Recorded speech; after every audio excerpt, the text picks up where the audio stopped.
You must respect my choices. गुस्सा, You can't always turn around and say, but, da. गुस्सा I would prefer positive and sensible questions.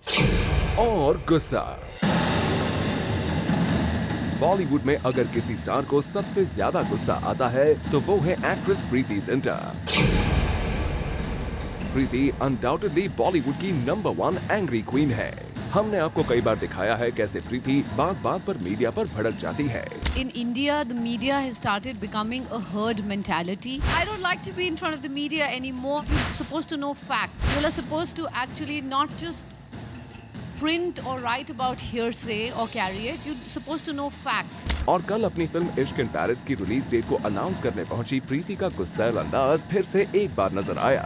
I think आपको ऐसा लग रहा है, आप पिक्चर देखिए please. I have one request. We have been through so much in this film. I would prefer positive and sensible questions. You must respect my choices.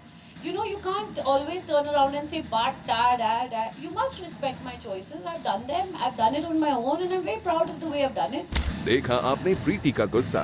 Showbiz industry का हिस्सा होने के बावजूद प्रीति मीडिया के अनकंफर्टेबल सवालों को झेल नहीं पाती।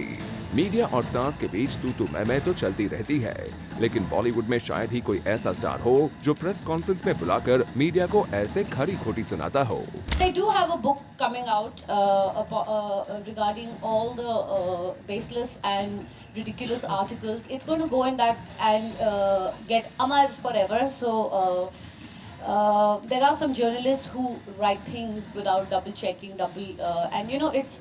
First, I used to say it's okay if you just write about somebody's personal life. It is not okay if you write with somebody's personal life. Now you're writing rubbish about somebody's business. I don't think it's okay. But you know what? I have two ways of reacting to it. A, I don't react. B, I go all guns blazing. Preity Zinta ने तो इस बार हद ही कर दी।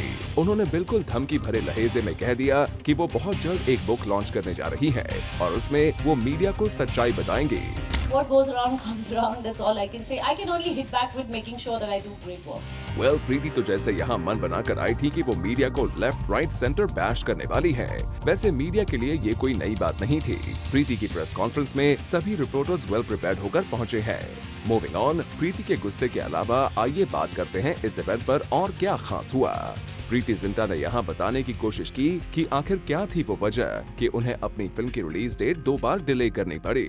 The reason हमने ये film delay की थी और मैं feel very embarrassed saying it again and again, पर प्रेम बहुत बीमार हो गया था बीच में and he had to go for his surgery and मैंने उस वक्त एक डिसीजन लिया था कि मैं उसके बिना ये फिल्म रिलीज नहीं करूंगी। I will wait for him to come back and get okay.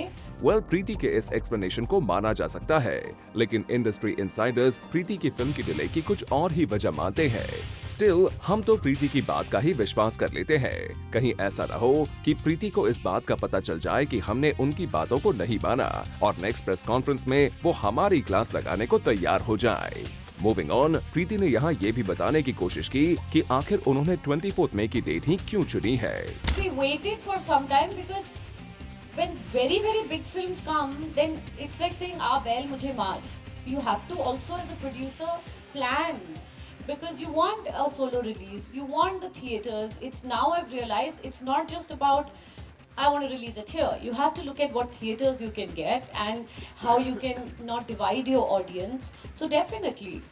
Well, प्रीति ने अपनी फिल्म को सोलो रिलीज दिलवाने के लिए ये डेट चुनी है। We hope प्रीति का ये डिसीजन उनकी फिल्म के लिए सही साबित हो। For Hardik Tanna, Zoom, Mumbai.